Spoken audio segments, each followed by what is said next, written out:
Hi, I'm Corey. We had a great Gen Con. One of the things that we did was we had a pro painter in the booth again this year. This year it was Simon Berman of Brush Wielders Union, and he lended his talents. We were fortunate enough to have him paint a couple sets of our pit miniatures over the weekend, and so I got 13 miniatures that I can use for future demos. He was experimenting with the new contrast paints by Games Workshop and really came out cool. Simon was explaining that once he got the feel for it, he just loved them. So at the very least, I've got to get a really good coat of varnish on these to protect them from the manhandling they take from travel and sitting out at shows. And I thought the other thing that might be nice would be take these guys and give them consistent bases. But you can see that the bases are all different. They're all sculpted, but they're not sculpted by the same person. And for the pit, the perfect thing would be cobblestones, but we don't have that. So what I'm going to do is I'm just going to add some gray gravel to these. Make them all look consistent, make them look part of the same adventure. Here I've got some fine ballast that I mix some coarse ballast into, and I just work out of the cap. And I've got some scenic cement. I've got my beat up 2x4, and that is literally just so if I put a miniature dripping with the scenic cement on there, he doesn't accidentally stick. He just won't make a lot of contact. And I've got my beat up sable brush from art school. It's older than I'd like to admit, and I use that as an eyedropper. And I've got all my miniatures. So I'm going to start with Filfo here. And Filfo has a lot of areas that I can build up to that existing broccoli base on there. And I'm actually loading up this old sable brush almost like an eyedropper, and I'm getting a lot of liquid on there. I'm just going to sprinkle his base, and I'm going to drip in there, and I want to get a nice milky buildup using my paintbrush almost like an eyedropper. Now I'm going to do the back. Sorry this wasn't more complicated or a more sophisticated process, but that is really all there is to do it. And that's a nice coat. You'll see how well that hangs on there later. I can just go around and I can clean off any little ballast that gets down onto the black part of the base. When this dries by tomorrow to be ready to paint, this is Yonan, and he is the tiniest figure. Simon thought that one was hilarious, and part of the deal is he's a brownie who normally aren't even allowed in the bar, but that's how serious his quest is. When I sprinkle these on, it's just like a pinch between the fingers, and I'm just rolling it, and I'm making sure not to get any on the figure, and especially this guy, man, he'll be buried. And again, if a little of that glue happens to get on the figure, not bad. It's putting on a really great protective matte finish for you. Look at it that way. And I'm going to eyedrop that. And last little bit here. A player up in Canada was like, I thought there were supposed to be more figures in the bag. And then this little blob of plastic came out and I had to laugh because that was the last figure. So here's the first three figures. I can just blot off any extra juice there. And these guys will not stick to the wood because it's so beat up. Doesn't look like much at the moment, which means I did a good job. I need to touch her up a little bit. I need to touch up Dub in the background there and just take a quick look, make sure not too much has dripped over the edges. And I'm gonna let that dry for a good 12 hours. And while I'm basing Simon's set, why not take advantage and base my own set now? These are all going to need to be primed, and they probably won't be painted as well as the other ones, but hey, you know, we do what we can. Before I walk away and say I'm done, I'll move all these guys once just to make sure that they're not stuck to the wood. And right now, none are. I might come back and check them in an hour. Okay, let's see how these did overnight. Let's take one that's really noticeable here. She's got the nice teal dress. None of those little pebbles are coming off. That's all part of that soup that we made. I like how they look already. And you could just leave the ballast, but I'm going to match some of the coloration that's on the pit map. Before I paint these bases, I use this Loctite branded Fun Tack. I just take a nice healthy glob of it. I put it on an old prescription bottle and I just set my guy down. And I like the Loctite because it holds really well. It releases just as easily, and I can use it over and over again. And I like the bigger prescription bottles because that gives me a really good grip. I'm right-handed, so I can hold it with my left hand comfortably. I can sit it down when I need to. The thin ones, just more tendency to tip over if you're working fast. I'm going to use a very dark burnt umber as sort of a glaze over the stones, since there's no way I can go back and prime now. The reason why I use like a big tube of Liquitex is because this is 4 ounces. One of these little bottles is a ½ ounce. So I'm getting a ton more for about double the price, a little less than double the price. And I'm gonna put a bunch of water with a very inexpensive brush in the bottom of my wash. The other thing is this tube of paint is probably at least 20 years old. So it's not drying out, it's not getting funky, it's still working great. And by putting water in the bottom of the tray, the paint's not sticking down there, and I can get to the right consistency that I want. I'm not going to risk screwing up Simon's painting here, so I can get close to the feet, but if I'm a little wide, that's all good too, because I can go in with a finer brush later on if it's really noticeable. But since I'm turning brown into brown, I don't really see an issue here.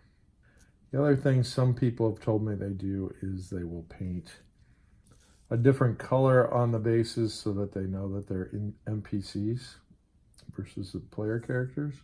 And you can do that as well. In that case, whatever color I was going to make the basing material here, I would bring it through. But Simon did a great job on this guy. He's got a lot of detail, looks really good. And the base is looking unified. All I have to do is put in some gray highlights. And then let's do the same for the dwarf. And here, more even than the feet, I got to worry about messing up the beard. Looks fabulous. Very simple, right? I got another 10 of these to do, and then we'll show you how they look. All right, I still got a decent amount of paint left after getting the coat on here. So I'll let them keep drying for a few minutes, and I'll take some other miniatures that I've got primed and not let this paint go to waste. Here is after they've dried, and I've put that base coat on there, and they look pretty good. You could just call them done. They match the color of the map. So what I'm going to do is add some gray highlights so that they look good inside the pit as well. I'm just going to start by dry brushing with the darker gray color, sort of a warm gray. Tonally, it's really close to the brown. And I'm just kind of grazing the brush over the surface, making sure not to get down deep into those cracks. I want those to stay nice and dark brown. Then I can come back with the lighter gray, and I'm not even worrying if the first coat is dry yet. If these two just naturally blend a little bit, that's all the better. But again, I'm going probably even lighter with these, just barely grazing the surface and just letting the paint do what it does. And then when he dries, I'm going to go back with my lightest gray. I'm just going to lightly hit a few spots here and there. No rhyme or reason. I'm just trying to make it look cool. Less is a little bit more here. If you got a shadow side, just put very subtle highlights on that side. And he's done. Got a dozen more of these to go, so just repeat the same process. Tend to keep the brush strokes going in the same direction. So we're getting lighter and lighter. And I'm just barely grazing across the top. If something looks good, just leave it alone. Call those the happy accidents. Don't mess them up. So that brown and gray is working pretty well there. Whether you have the guys inside or out, we're picking up the overall vibe of the board, and they will just feel like part of the scene. So if you've ever had the horrifying experience, even just once, of taking your beautifully painted miniatures, spraying them with a spray varnish, and they turn all cloudy, and your hours of work are gone, you'll understand why I've gone to the brush on varnish. You know what you're getting. There's not going to be any problems there. And in this case, I'm varnishing somebody else's work, so I really don't want to mess that up. I used the Liquitex gloss because, as you can see, it was $16 for 8 ounces. So it's a lot cheaper than what you're going to find, and it does a great protective coat. I do 2 of those, and then I'll follow up with 2 coats of the Army Painter Anti-Shine. I use truly inexpensive brushes from Hobby Lobby. This one's seen its better days, and do not use a good sable brush on these guys. Now, the thing about the Liquitex is it says don't mix it too much, so just a few quick little shakes, and it's going to come out a little bit cloudy. It's going to dry super clear, super bright. And I just pick a spot on the figure, and I just kind of get a good coverage. I don't overwork it, because like I said, I'm going to do 2 coats of this. And so I think of each body part. Okay, I got his arm done up to the shoulder pad here. I'll come back down, finish the axe, and I'm working really quick.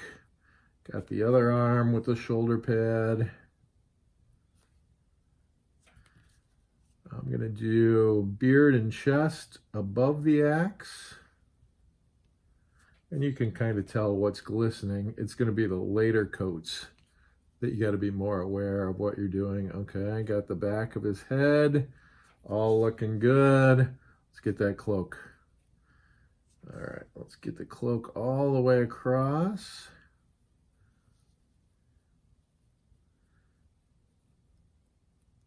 And I'm going to get under the edge of the cloak, which if I was using spray, I probably wouldn't have all this protection. And it's not like people are going to be putting their hands on that part, but don't you want it all just to be well protected against everything?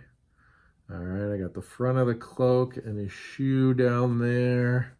Let's get this little scale mail here. The underside of the cloak. And I'm not going over anything twice. I'm just trying to hit it all once. Now I'm going to get the rocky base, which is the one part that I actually painted on this figure. All right. Simple, right? And it's really up to you. I didn't paint the bases on these. Sometimes I do. But I'm going to go ahead and give it the protective coat.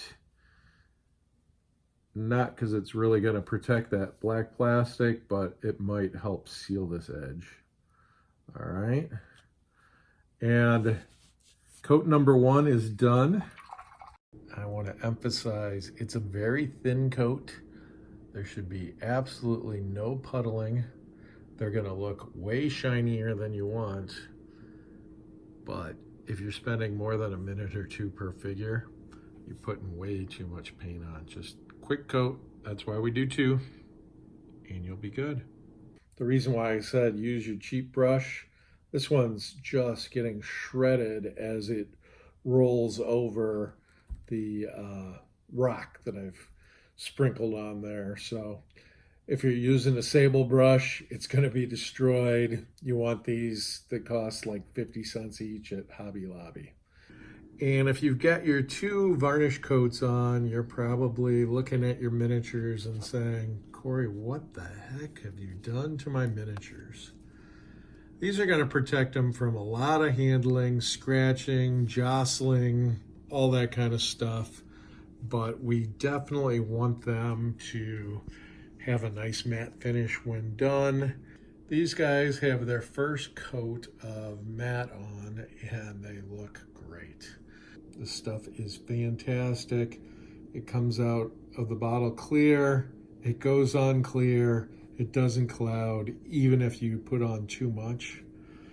So this is a very shiny miniature, and when I start to put this on, you have to wait until it dries to see this matte look. As you can see, I'm going on much heavier than I was before.